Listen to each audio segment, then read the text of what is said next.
Hello, Bigfoot enthusiast. Scott here from Squatch America. And Hannah, domestic goddess, chief cook, and doggy mama in the paddy wagon wearing her awesome alien camo hat. We actually got that at Area 51. Yes, and that's going to play a big role in tonight's show. Ooh, doo-doo-doo. So, hey, who's in the house with us tonight? I don't even know. I don't know. I don't have the chat up. Well, that's the wrong chat. Go to comments. Oh, there we are. We Hi, have Renee. And Wisconsin Farm Boy. Good evening. And Patty. Hey, great to see all of you. We've got a fun show. I wish I looked better for it, but we're tired. And before anyone says anything, I want to just apologize to all of our Patreons. We promised that we would go live in the Patreon studio on Tuesday, and by the time we got parked here, we were done. Yep. Completely spaced it. We will make that up to you. Hi, Donna and Michelle. We'll make it up to you next week. We're going to have a lively discussion in the Patreon studio this coming Tuesday. Yep. So don't miss it. I will be putting something up tomorrow to remind all of you in Patreon. Yeah, so check your emails. That's where that hits. All right, so we had a fun time. Are we going to play the intro? Yes, but we had a fun time over the last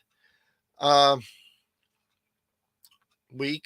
Tiring week. I mean, these weeks are starting to fly by. So anyway, let's play that beautiful bean footage, and then we'll get into what happened.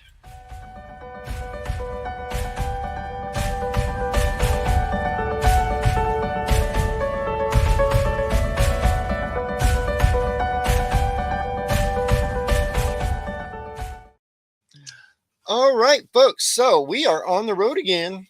Just loose and fancy free. We need to get that Muppet footage. We That'd do. Be awesome. No, anyway, so just a reminder to everyone: the swear jar is open and ready to take your cuss words. Just saying.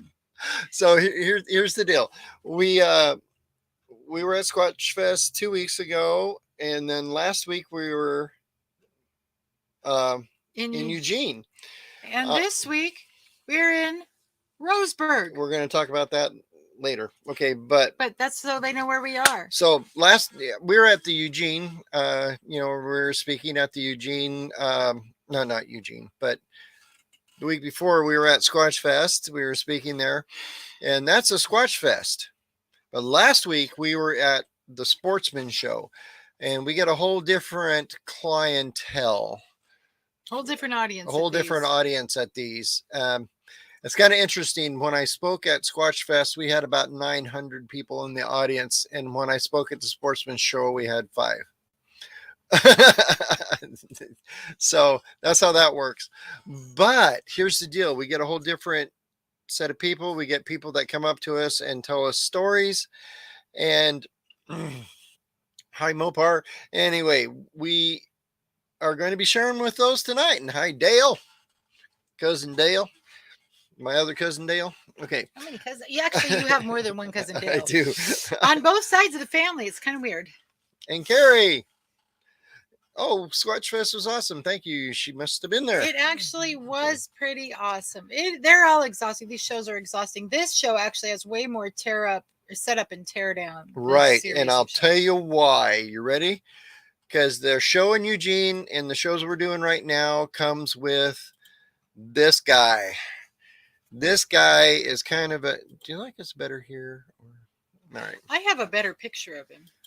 So anyway, this guy here is a 10-foot tall animatronic Bigfoot that's owned by the Sportsman show people. And they just hire us along to babysit him and talk Squatch. Here's a better picture. You want to do? There. Yep.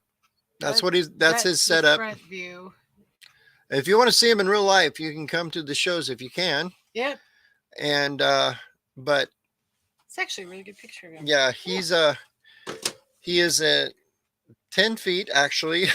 On top of the foundation. Yeah, he's on a platform that's about a foot tall, and then he's 10 feet on top of that. To give you perspective what a 10-foot Bigfoot looks like, here's a dude and his dog standing next to it at the show. That's not a dude, honey. or a lady. I That's can't tell. That's a dudette for Or sure. I can't tell. Her face is covered with a hat. I know. I wasn't there. Don't blame me. I took- misgendered somebody. Yeah, Okay. I took that picture because it was really so. There are a lot of people that bring their dogs to these shows. Mhm. Hey Denise, watching on the TV. Yeah, I was gonna say hi, Denise, watching on the TV. There are Okay. a lot of people that bring their dogs to these shows primarily because they have a dog training booth Yeah. present, and so they come and they learn about dog training and stuff. But it's been very interesting for me to watch the people and their dogs, and I've noticed something really, really consistent. Puppies, so dogs a year, 18 months or younger, they'll go right up to this thing and start sniffing and playing around with it. Once they are no longer puppies, you can't hardly get them to come close. Right. I mean, they will. This dog here that you're seeing in the Mhm. picture, I mean, I asked her to redo that because I couldn't get there fast enough. If you notice, that dog is almost sneering. Mhm. But at first, she could not get her dog up there. It was growling and barking and trying to get away. And that was consistent with just about every adult dog that came. They did not want to be anywhere near it, have anything to do with it. And it's a freaking robot. I know. So I thought That's that is interesting. really weird. And Pyro, he does not fart or pass gas. Sorry, I He just does bumped the not mic. exhale, but he does roar. He does roar and he does move. And another cool thing is we can make him stand still, and we have a remote controls for him, so people can stand next to him and take pictures while he's standing still, and I can reach his arm up and goose him. That's kind of fun. Yeah. Hey, Janice and Dina.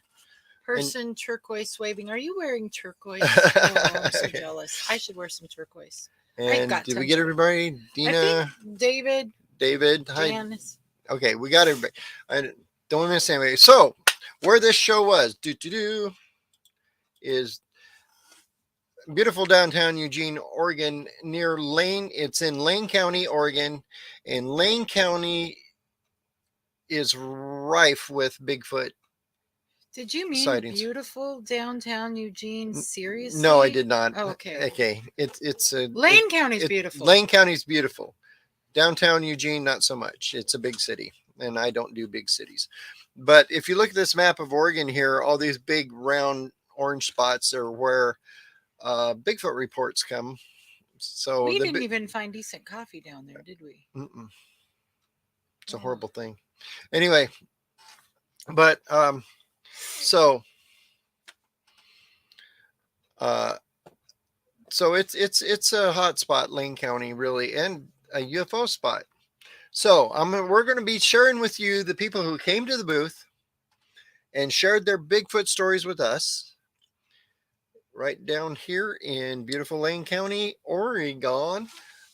And to start off with, this is one of the first reports we got. Yeah, and first of all, I want to say to Selkirk Range Sasquatch, we totally feel you because we lived in Baker City 25 years ago, and it ain't the town. Well, it's closer to the town it used to be, but nothing in Oregon is what it used to be. Yeah, so when we moved back, we could not believe how much regulation had changed. It's like we wish we hadn't moved back. Yeah, so moving right along to our first report. Are you ready, honey? I hope so. Am I reading anything? Yes. Scott, this is the text they sent me. This is the picture I was telling you about. The red light was a rectangle between the two trees. By the time I took the picture, it had shrunk down. After the photo, it formed a dome and appeared to go into the ground. Ooh, I should have made it a rectangle. I wasn't thinking. Yep. So Hannah's got her UFO hat on. I do. So he said this dot here, when he got the picture, it was like a huge rectangle that took up the whole valley. And then he said it shrank down to what he saw here. And then he said it turned into an orb and then just sank into the ground and disappeared. Look, I did all the graphics. I would laugh, but I'm too tired. So it's kind of interesting how often, as Bigfoot researchers, we get UFO reports. We get ghost reports. And we did have a couple, and they promised to send me this stuff. They never texted it to me or emailed it. I checked my email, but they told us an interesting story. They were up in the forest in Lane County, and um, They had a Rocky Horror Picture Show moment. it was weird. They showed me the photos on their phone. It was really interesting because they, if I got to get the story right, because they didn't text me, but they said they pulled over. She was taking some pictures and her phone wouldn't work, so she grabbed her boyfriend's phone, took the pictures, and they didn't show up on his phone right away. They drove away from the area. They drove away from the area, and the whole thing time is like, these are great pictures that we need to take, but we got to get out of here because it felt weird. Yeah, it felt weird. So they got the pictures, popped up on his phone later. Ding, ding, ding, ding, ding, ding, like that. Yeah, and then he showed me on his phone, and the pictures they took were dated 2001. Now, if y'all remember, smartphones were barely a thing in 2001. I don't think the flip phones were. Yeah, we didn't have these flat. No, I mean, the first smartphones like Androids and iPhones and all that didn't come out till like what, 2005, 6, 7, somewhere in there. So 2001, you were still working on Cricket. Yeah. Yep. And there was another company, I forgot it was. Yeah. Anyway. So hi, Linda. Hey. So anyway, so total time slip. Total time weird thing happened in Lane County, and there was actually a big thing that happened last year, and it was in the news. You can probably look it up. That was also in Lane County. They had this fireball come out of the sky and land on the mountain. Too bad it didn't land in downtown. Oops, I said that out loud. But anyway, so that was that one. And that didn't take up as much time as I thought it would. So. No. So any UFO experience out there? We have other things we can be interjecting in here. Yes, we could. So it's interesting. And of course, we also get all the Bigfoot and UFO stories. Donna says she hasn't had any activity in her area since October 9th, but things have been stirring up lately. Looking forward to documenting a seasonal pattern. Sounds great. That's perfect. I'm you know what? Your weather up in New Hampshire has been crazy weird. Yeah.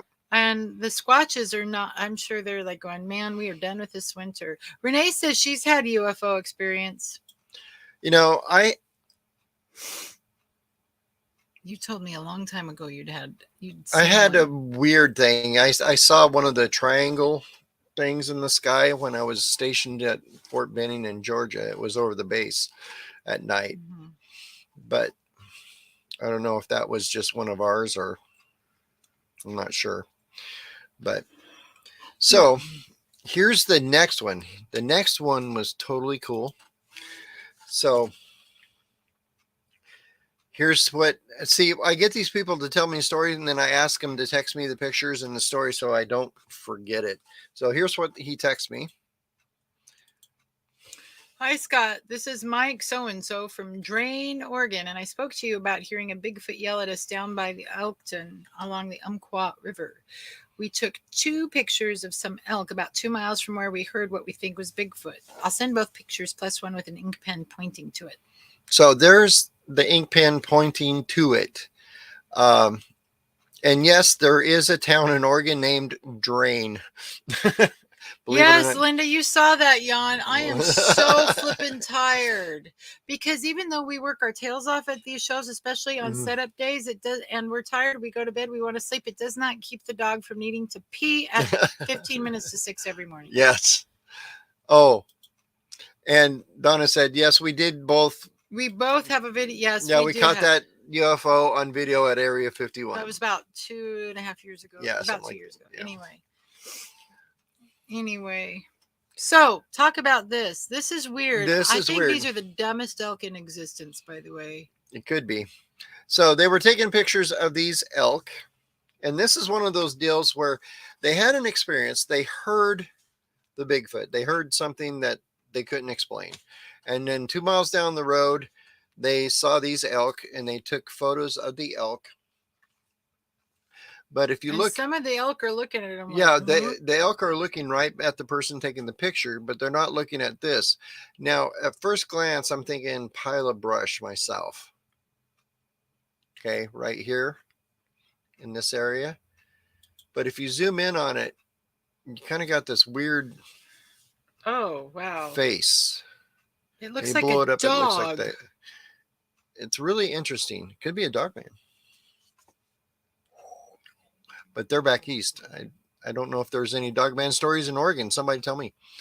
But anyway, and I tried to colorize it so you can get a little bit of a pattern, but I it see does have the in dark. that pink one. I see a nose. Yeah, it looks like a nose right here. No, that's not what I'm looking at. We're Or seeing this. something. I'm looking at that eye, nose. Oh, you're not. I'm looking this forehead, nose, eye, beak. I don't know. It's just interesting. I meant Well, it could be a pile yeah, of I can brush. see it now, and that could be more of a cheekbone. Uh-huh. But if you take the pattern out, it almost looks like a body. You can see if these are arms. Yeah, you can almost see arms there. Yeah, if these are the arms, waist and body. That head Behind looks the brush. awful small. That could be behind the brush. Doesn't the head look a bit small-ish? Yeah, it does. But this is one of those, like, it could be pareidolia, couldn't, or could not be. But the thing is, I mean, the elk are right there. I mean, the elk are looking at the person here. You know, both those elk are got their heads back looking at them, and they're not paying attention to this over here. Maybe Bigfoot are a lot like humans, and maybe they cultivate relationship with their prey, much as we do cattle. Yeah. Hi, Uncle Bones. And Danny. And Danny. Yep. So this is another one that's, I have to say, interesting. What do you but guys not think of conclusive. that? What do you guys? I mean, what are you guys seeing in the picture? Mm-hmm. Are you seeing a looks giant like the Grim Reaper. It kind of does. Yeah, and Donna says it he's looks reaping like an entire herd for dinner. Yeah, it kind of does. So I thought that was very interesting. But when it goes along with they heard something, they heard a howl earlier than that. So that one was very interesting, but we want to get into some of these other ones coming up. But do we want to make any kind of announcements or anything else before we go on? Because we are only 18 minutes in and you're halfway through all your exciting stuff. I know, we got the big ones coming up. So what we can do is we can jump over here and tell you what's coming up. Yes. For station identification. Oh, and we got something very exciting. That's I forgot about that. We need to talk about that. So we do that now, or are we going Yeah, let's talk about that right now. So we've got really good news. Tonight we have got blazing hot internet. We do. From Nomad Internet. And let's tell you. So we found Nomad several years ago when we first went to Maine, and we realized that what we were getting with our cell phone company was not going to do us all over the country, because US Cellular is not great all over the country. And so we started looking for viable internet that could travel with us, that would be reliable. And we found Nomad Internet, which was really the first. The other thing we were running into was that we couldn't find an unlimited plan. When you have a home plan, you get unlimited internet, generally speaking. If you are relying on cell phones, if you get, like, our top cell phone data is 30 gigs. And once we hit 30 gigs, I mean, it's done. And we can blaze through 30 gigs because of how much we stream for work. We can blaze through that in a week, and then we're stuck without internet. Neither one of us can do business without internet. So we found Nomad Internet, and they struggled. But they were saying, we will give you unlimited internet for this price, and it's perfect for RVers.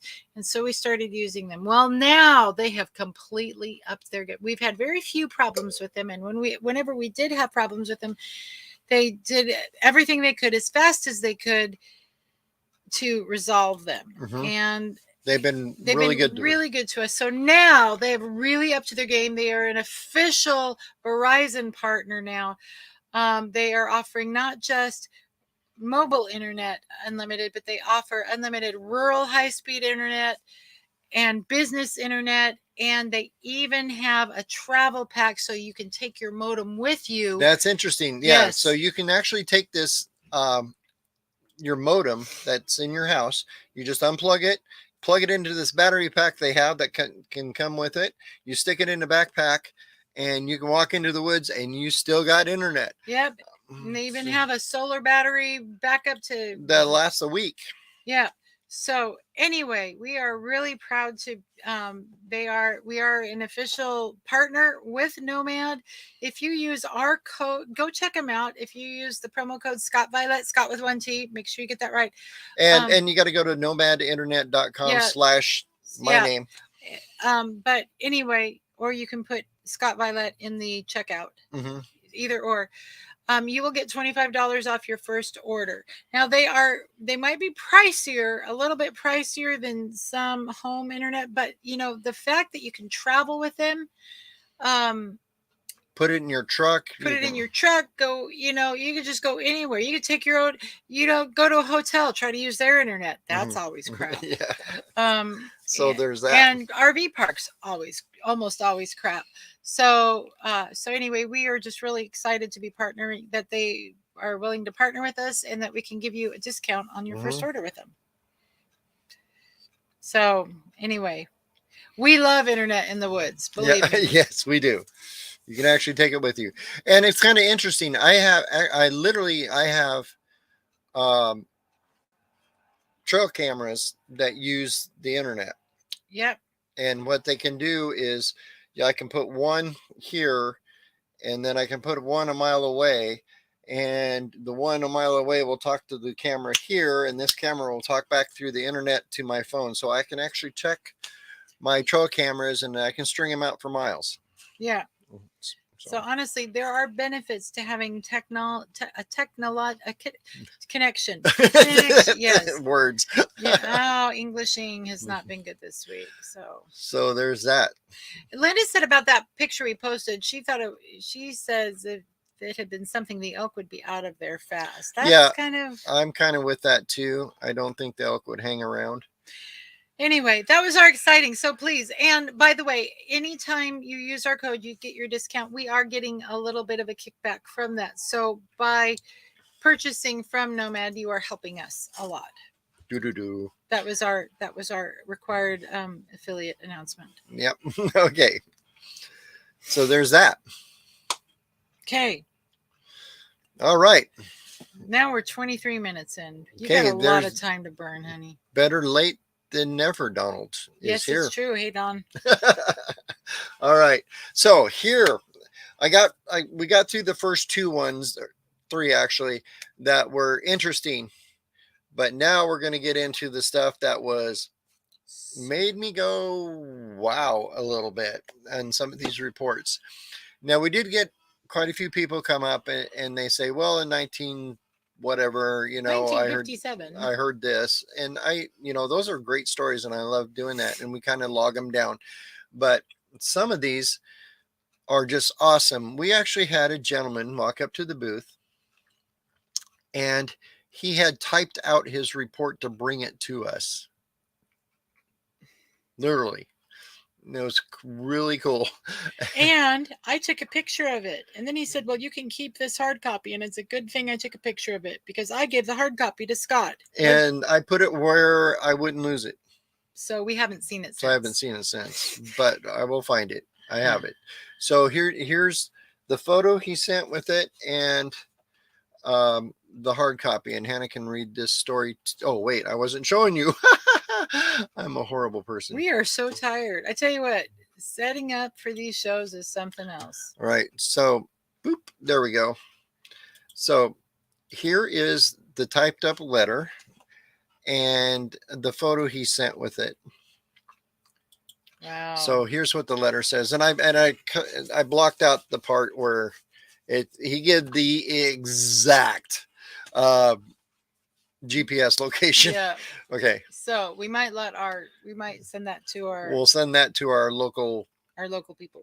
people All here. right, so this took place in the Willamette National Forest, close to Bird Point, Forest Service Road number 2154, November 18th, 2021. So just over a year ago. Several hundred feet below the Willamette and Umpqua Forest Divide. It was a slope of about 10 to 15 degrees. He was really... Now, this is really kind of cool because when I found my footprints that were up a slope, I have a, it's one of those angle gauges you put on, like metal poles that you're sinking in the ground, like for fence posts.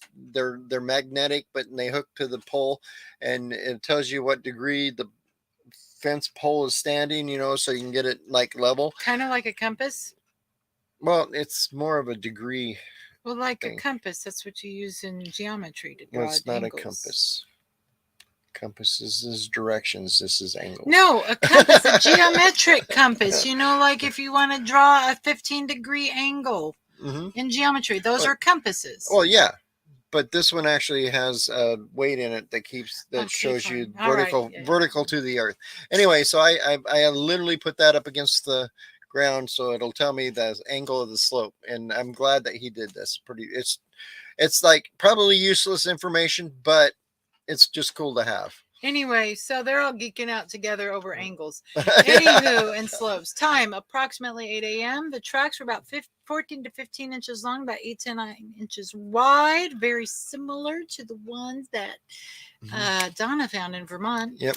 Weather was sunny and clear. A light dusting of snow occurred during the previous night. He was really, really precise.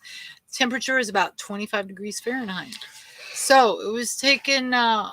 So the tracks crossed the road and were headed down towards the Willamette River, leaving the Umpqua drainage. The tracks were made Oh, thank you. The tracks were made several hours before I found them, and there was no other traffic on the road, meaning that I was the first vehicle to pass since the dusting of snow. The tracks were too big to be of any animal, bear or otherwise, that I know of in the area. They came down the hillside and crossed the road, hesitated on the opposite side. How do you know if it hesitates? Because it stops and turns around and looks back. Oh, okay. And then continued down the hillside into dense forest toward the Willamette River. It only took 2 strides to cross the road. Do, do, do. Do, do, do. So we got a lot of snow reports. There was a heck of a lot of snow this year, too. Oh. Yeah. So I thought that was really cool. He included the photograph with the stuff. Just for future reference, people out there, take a picture up close with the tape measure, because blowing this up, it was a long ways away and I blew the picture up. I cannot read the tape measure. So, but that's a very cool report. I mean, this guy was on it. This is how you do a report, by the way. Yeah, and this guy here, I mean, I'm totally was down with everything he was saying. I mean, he sounded very legit. I'm like, okay, this happened, and I wish he got some more pictures of the footprints even. Didn't he have a picture of the trackway? Yeah, he did. Are you going to show it? No, I couldn't find that either. It's on my phone somewhere. I just can't. I saved it to a file. I don't know where it went. I'm horrible at this. No, actually, I'm pretty good at it, but it's just... That is a really good track. But when you get this stuff, I mean, literally, we had... I would say... there was a couple thousand people at the show, and they're all coming through our booths, and I must have told them the same story. I never stopped talking the whole time. For a whole weekend. Yeah. Actually, he did have a few. This was probably the best picture. It's the clearest. You can see the toe structure. You can see where the mid-tarsal break is right there. So I can't believe I used that word in regular conversation. Yeah, I did. Yeah, it's pretty cool. All right. And a little hint, you can cast these prints in snow. Tell them quickly how to do it. Hairspray. Hairspray. You can use hairspray. You can use spray paint too. but you want to hairspray or spray paint the track before you put the casting material in. That creates a thermal barrier. So when the casting material, like if you're using plaster Paris, it gets hot when and it'll melt out the track. But if you spray paint it, there's just enough barrier that the compound will set up and hold shape before it melts out the snow. So it still takes about 20 minutes to cure. Okay. So that was an exciting what was really cool about this guy is he had seen us at the show last year, didn't come talk to us, but he looked us up. Yeah. And for what he sent it to us, but for whatever reason, I think he tried to do it snail mail and it never got to us. And so he purposely came out to the show so he could hand deliver it to us this year. That's we're awesome. So grateful. Yep. There is a wax you can buy specifically for casting in the snow. I did not know that. Thank you very much, Donald. Send us that stuff. I will look it up. Oh. Or we can Google. Can we? Yeah, because we have nomad internet. It's true. We can Google in the woods. We can Google in the woods. I'll have to check that out. I just use plaster Paris. I mean, I've tried it. Personally, I've never found it. Well, wait, we did. Well, no, I was going to say I did find some footprints in the snow, but they were so washed out and buried, Is that when we went out that one time when Squatching with Hannah was born and aborted? Yeah, that's it. It's used in the forensics. Of course it is. Yeah. So but I have I practiced in the snow. I take some of the Patterson casts that I have and I push them in the snow and then I practice casting them and with hairspray and spray paint and different things. And they've turned out pretty good. So, yep. So moving right. Sorry, Linda, I am yawning like crazy and I probably will be till I go to bed. All right. So the next spot. Let's break this up a little bit before we go. This is my favorite one, and it's the last one we're going to talk about. So we're going to be talking about it for a long time. But before then, we need to tell you where we are. We are at the Seven Feathers Sportsman and Outdoor Recreation Show at Douglas County Fairgrounds in Roseburg, Oregon. We'll be here the 10th, 11th, and 12th. To give you an idea, there we are. Oh, I need to do that. Yeah. You know what's interesting about this show is it's sponsored by this particular show. The one in Eugene is sponsored by KVAL, which is the local TV station. Yeah. This one is sponsored by Seven Feathers, which is the native casino. And they have a Bigfoot display also. It's not nearly as impressive as ours, but it doesn't move. It doesn't scare small children or slightly inebriated old ladies. Yeah. That's always fun. But anyway, so we have like competing Bigfoots here. But anyway, they're wonderful. We should go to the casino. Right. So you need to there. Yeah. So I am not at my best tonight. I am not inebriated. And we are on the poster. Look, yes, I circled us. Poster. So Hannah can. We're right there. We figured this out before the show, and as soon as we got done, I forgot which hand to use. There we go. So that's where we're at now. And then next weekend, I want to point this out, and you can go to squatchamerica.com and to. I don't think I've changed it on there. Okay, yet. But Squatch America on Facebook, you can go there. Next week. Next Saturday. We are doing Saturday? it. Yes. No, it's Friday. Next Friday. Is it? I think it's Saturday. I think it's Friday. Hannah's looking. But anyway, on the 17th, we'll put it that way. Friday. Yeah. At 6 p.m. At Wild River Pizza. In Cave Junction, Oregon. We are doing a town hall meeting.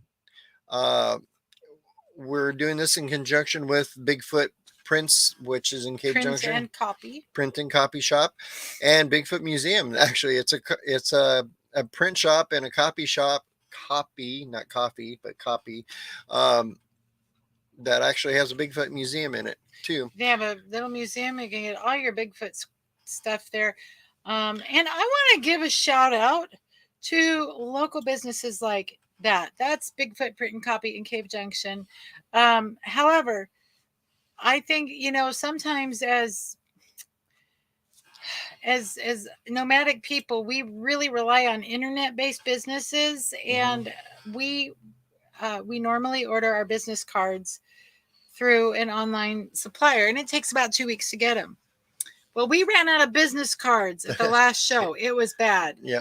And we found a local print and copy and mail service here in town in Roseburg called Going Postal over on Garden Valley, that shopping center. We gave them the artwork. They had business cards done in 24 hours for us, and they cost less than we normally spend online, less by about almost $20. So I want to shout them out, thank them so much. I don't know if anyone is watching from Going Postal, but they really bailed us out.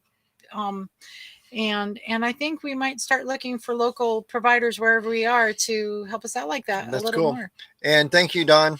How do you say that? Searchy? Squatch America's Searchy is the manufacturer of the impression wax. Cool. Thanks. We'll shout that out. But yeah, so anyway, if you want to come join us, if you're in the Cave Junction, Grants Pass, Medford area in Oregon, we will be there on the 17th, 6 p.m. listening to your stories. Having pizza. We've got a lot of stuff. We've got a lot of people been contacting me. It's going to be a pretty fun deal. And then, of course, we're going to finish these next shows coming up in Medford on the 24th through 26th. And then we'll be in NorCal Boat and Sports and RV show at the Shasta District Fairgrounds in Anderson, California. Where we'll meet up with Michelle and Steve again. Michelle and Steve is there. Yeah. March 3rd through the 5th. We'll be there. And then after that, we are headed to Fouke, Arkansas. And we're going to be doing some Squatch in Texas. And we're going to be in 3 or 4 different places in Texas before that, between March and the end of April. So we will, if you go to our website and go to squatchamerica.com, buy our merch, but also there is the calendar there. There's a calendar there. You can see where we're going to be at and sign up for the newsletters. We'll let you know. But the Fouke Monster Fest so far, they've got Lyle Blackburn's going to be speaking. Jerry Heston, did I say that from right? From Monster Quest. Anyway, Chester Moore, if you ever saw he's on some National Geographic stuff, but he was also on way back in the day. They had my favorite Southern Fried Bigfoot. If you ever watched that documentary, it's awesome. And then Jeff Stewart, and then myself, where we'll be speaking there at the Fouke Monster Festival. Then after that, we are headed back up to Oregon to the Elgin to do the Seeking Bigfoot train ride. If you're listening, yes, we'll be there. Yes, Dar, if you're listening, yes, we will be there. I know you asked me if we were going to be there again, but yes, we are. We're going to be there Saturday, June 10th. So that's where we get on a train and go look for Bigfoot. And you do want to, as soon as they start advertising that, you want to get your tickets because it sells out fast. In fact, I think it's up on their website already. Yep. Yep. So Michelle, we will see you in Anderson. Yay. Okay. All right. It's Selkirk. You know what? It is cool that we get to travel and squatch all the way to different locations. And honestly, if it wasn't for the support we get from people like y'all donating to the swear jar, someone say a bad word. Oh, Darcy said, fun. I'm I'm going. Thank you, You Doris. know, it does come with challenges. You know, I work online. I have an online business that I work all the time. Sometimes he gets frustrated with how much I'm in the car or in the truck as we're driving, and I'm on my phone working. And we pay our own way. Mm-hmm. We pay our own way. I'm self-employed. He's self-employed. We're both self-employed, and that's why we ask people like, share, subscribe, push the notification bell, join us on Patreon. And we are still working on Bigfoot University, which is what our Tuesday Patreon chat is going to be all about. And we want to hear from you. We want to hear from you, Patreons first. So Bigfoot University is going to be our membership course program. So keep your eyes open for that. So here we go. Dun, dun, dun. Oh, wow. We burned up a lot of time. We've only got 19 minutes left. The best thing, what I think was one of the better reports from Eugene. Okay, here we go. You ready to start reading, honey? I hope so. Here's what they text me. Oh, the button didn't go. There we go. Hey, Scott, me and wife, we really enjoyed your talk today. My wife sent you her 2 pictures. Can't wait to know what you find out about both of our photos. This was on August 2022 at 2:26 p.m. About 10 minutes prior was when we arrived there. I appreciate your time. Thank you. Okay. So here's the interesting thing. They sent me these 2 photos first. And where you got circled in that picture there, that was the what they thought they saw was a face. Kind of looks like Chewbacca. Yeah. And that's one of those interesting but not too conclusive ones to me. It could be pareidolia. That is a very difficult word. It is. But the next set of pictures they sent me from a different location was OMG. So are you ready? Are you ready? Are you people sitting down? Thank you, Flat Rock. Shall we do the thing?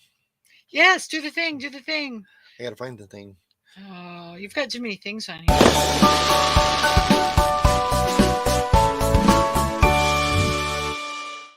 All right. Thank you so much, Flat Rock. But anyway, back to the comments. So here's, are you guys sitting down? I'm sitting down. Okay. You're about to knock me off my chair. Am I? You are. There's this. I know it doesn't look like much, but give me a second. What's great is the picture over here. You see this kind of body shape that they outlined? They did this for me. But they also took another photo in the same place. And it's not there. And it's not there. So here we go. This is the cool part. So if you look closely, when I zoom in a little bit right here, you see this face looking at you? Mm-hmm. And then I zoom in. Then I zoom in. It stays pretty clear. Look how clear that is. I mean, that kind of looks like the Cowardly Lion from The Wizard of Oz. Just saying. Just saying. I was never one of those people that could see anything in clouds, by the way. I'm not making that up. It looks like the Cowardly Lion. It literally looks like the Cowardly Lion. Okay. So here's the cool thing. You've got this long arm, and if you take the measurements like we learned from oh gosh, the name just went out of my head. Tom Cantrell. I was going to say that. Yeah. Donna says you can see a hand. Yes. Yes, you can see a hand. You can see the body here. You can see the hand right there. I think is what she's talking about. You've got this sloped shoulder that connects to the neck, and the head is lower, like it's, you know, the normal and Bigfoot this head, connection. Versus the picture with the elk, this head looks size consistent with the body. Yeah, this head is size consistent with the body, and then you've got the sagittal crest, or the pointy head. If you don't have a pointy head, it's not a Sasquatch, according to Datus Perry. Yes. And I agree with Datus. So here's some zoomed in and some different colorizations to maybe pull out some stuff. I think he looks angry. He does look angry, but you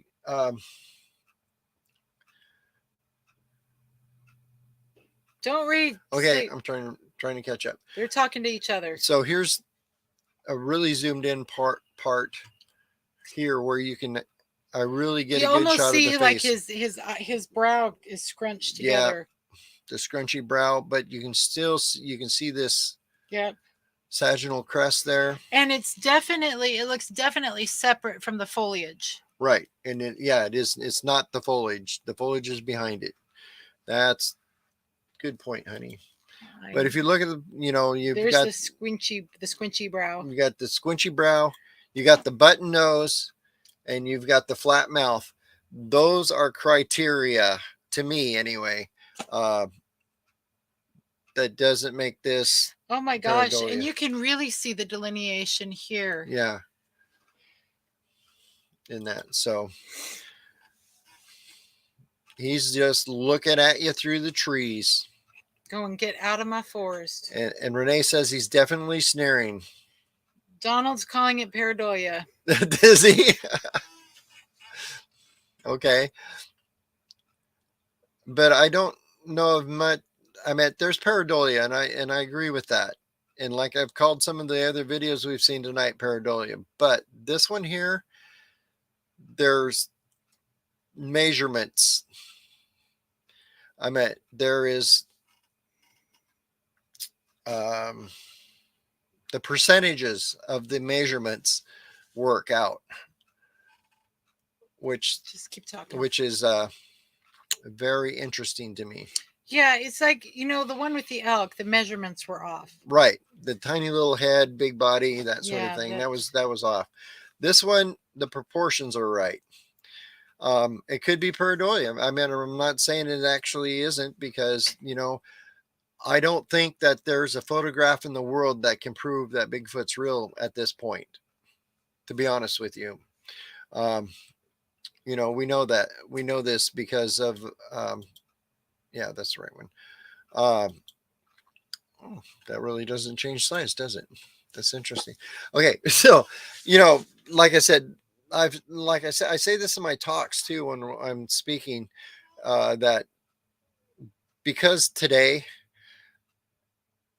of Photoshop and digital everything, there's probably never going to be another photograph for the rest of ever that will prove anything. Renee asks are those ears on top? I don't see ears. I think like right there. I think that's why I think he looked like the Cowardly Lion. Oh, It's been a long day. Yeah. So I think this was probably the most interesting thing we got. Janice asks, what is pareidolia? Pareidolia is a stupid word, but what it is. So you fill them in, Miss Psychologist. Well, it's where you see what you want to see, where you look out into nature and you see what you want to see. So you're like, oh my gosh, it's a Bigfoot. Well, actually, it's a bunch of shrubbery because we're thinking Bigfoot all the time. And so our reticular activating system is going to pick out patterns that fit that criteria, and we'll see it anywhere. So it's mistaking natural structures for a Bigfoot, basically. Yeah, and humans are programmed to find faces. When you see somebody and you see their face, your brain goes through this whole calculations. Do I know this person? It's like when you run it. It's kind of interesting. Like, we lived in like Baker City for a long time, and then we moved to California. I kept seeing people. That's not him, but it's close. People I knew. Yeah. In the other town that look like the people I know, because my brain was saying that person's really close to this person, and and Donald says pareidolia is a natural reaction our brain does. It's a defense mechanism. Absolutely, it's part of our survival instinct from when everything was out to kill us. Because you're trying to pick out faces, you're trying to pick out objects. Like, is that a cougar? Is that a bear? Yeah. Because you're picking out shapes, you're picking out predators, Yeah. And Danny, just so you know, can experts tell if something's photoshopped? Not anymore.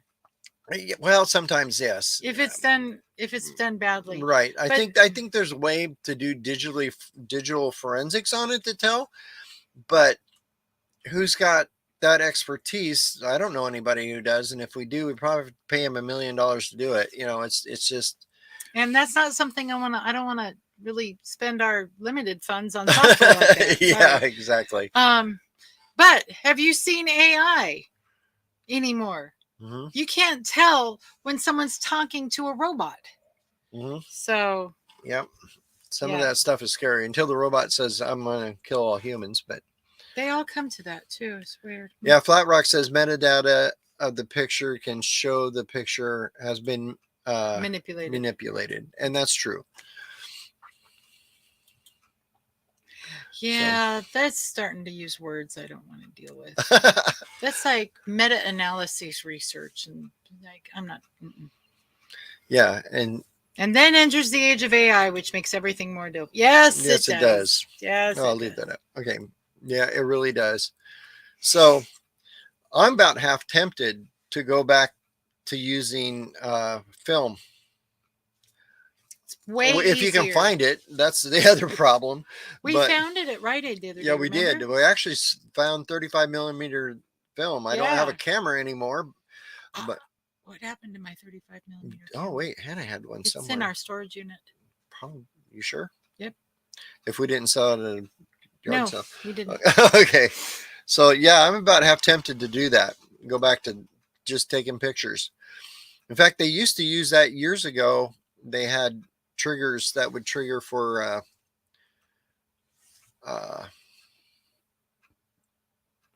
was it that would trigger film cameras. Yeah. Like infrared triggers or motion tractors that would trigger cameras. So motion activated cameras. Film cameras, yeah. So it's a lot easier to tell with an actual film portrait or film photo whether it's been manipulated. So, yeah. So have you, Daniel asks, have you heard any reports of a dog tracking Bigfoot? I have not. No, in fact, we've heard of, well, actually, Dr. Jeff, they did a project once where they got some tracking dogs and they tried to track Bigfoot and the dogs would not track it. And the same thing happened too. If you ever watched The Legend of Boggy Creek, that was a true story too, where they actually brought in all these like big, like fancy tracking dogs and none of them would track it. Yeah. In fact, if you a really good, you need to start linking videos in here when you put the replay up. Our very first interview with Christy years ago, she talks about how her dogs responded. Yeah. And dogs don't like them. Yeah, she's a dog trainer, raiser person. Yep. So. Yeah. So anyway, hey Tracy, glad you could join us when you could. Glad you joined us when you could. Yeah, words. Well, okay, we are 6.5 minutes out. Any last? Donna, if Ollie finds a Bigfoot, he will be my favorite. Yes. I think Daisy just might be goofy enough to go after one. Now there's something we're trying, and I actually spent like $80 on a book to train dogs to be cadaver dogs. But what I wanted to do is train Daisy to be a bad cadaver dogs. Good cadaver dogs trigger on human remains. I want a dog that triggers on remains. Just plain old anything dead. Right now she triggers on cookies. Yeah. But she was eating dried peaches today. It was weird. Yeah. So the reason I wanted to do that is because I do not need her to identify the bones. I can do that myself. I just need her to find them in the woods, which it's a theory and a work in process. Yeah. And that means we would have to be able to let her go in the woods and know she'd come back. Yeah, that's another problem. she has a tendency to run. So we're working on her. We're trying. It just takes time. Thanks, Tracy. I love my hat too. Make sure you watch the replay because this has everything to do with the very first of the video. Yeah. Donna says she thinks all dogs will track dead things, and that's very much true.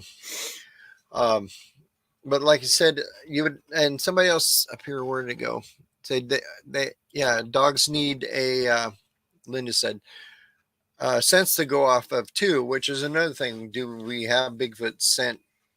We don't.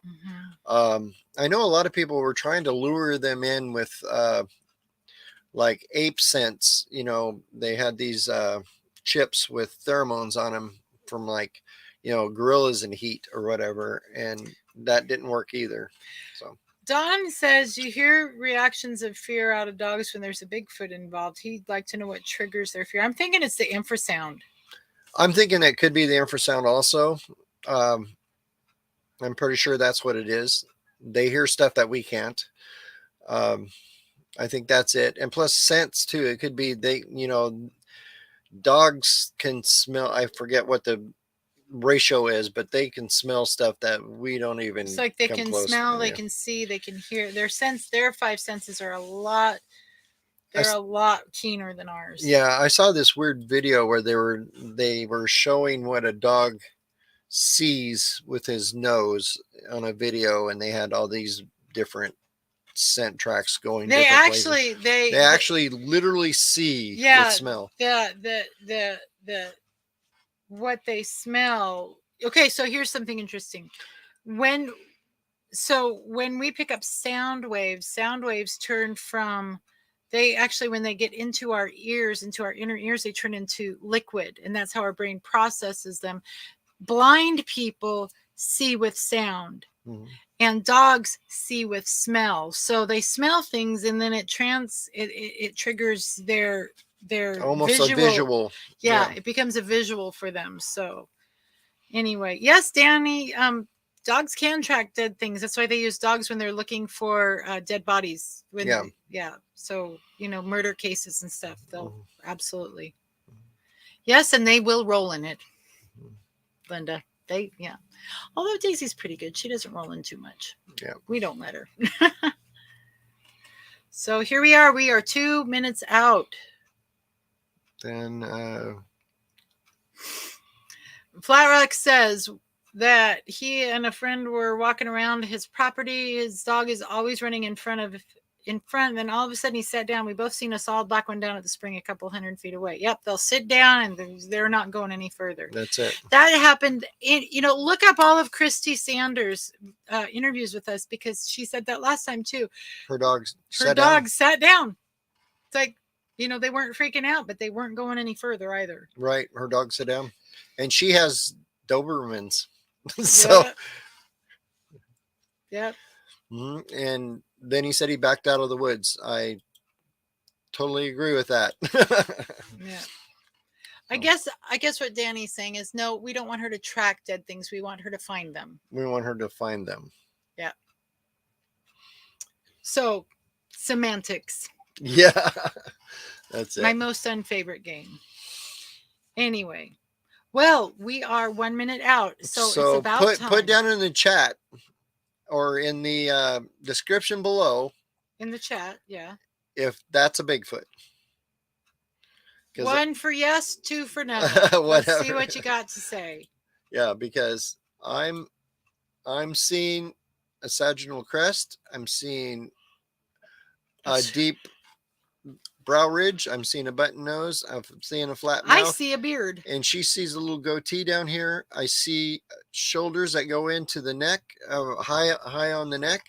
And I see these big shoulders here. I see arms. I see a tricep, and then the forearm and a hand down here. So we have a 1. We have a couple yeses. We have a no. We have a couple maybe. No's. Yeah. We've got a maybe. We got a maybe. It's about normal. Yeah. So do you know what we have? We have something that is interesting but not conclusive, as I always say. Yep. Yeah. Oh, yeah. Selkirk says he sees a lion face too. I did. So does Hannah. I did, and then when I add the goatee, I see more of it. Well, it looks like a squinchy, angry something. I can Yeah. see both of them. You know that one thing where that visual where you can see either the young woman ahead or an old woman with depending on how you look at it. That's I can it. see both. Yep, that's it. So it is very interesting. It is very interesting. So, and Uncle Bone says no comment. All right. Well, in fact, I agree with Uncle. So, all right. Well, thank you so much. Go to the stuff so you can click the right button. So, as always, please remember that our job, you just passed it. Our job is to investigate the unexplained, not to explain the uninvestigated. So, please like this video. Share this video into the YouTube universe because they won't share it for us. Subscribe to our channel, click the bell notifications, go to squatchamerica.com, sign up for our newsletter, join us on patreon.com/squatchamerica. And if you're in Roseburg, come see us. If you're in Cave Junction, come see us. If you're in Anderson or Falk, come see us. Or Medford. Yes, come see us. Okay. All right. Until next week, you keep watching and we'll keep squatching. Bye. Go out and find Bigfoot.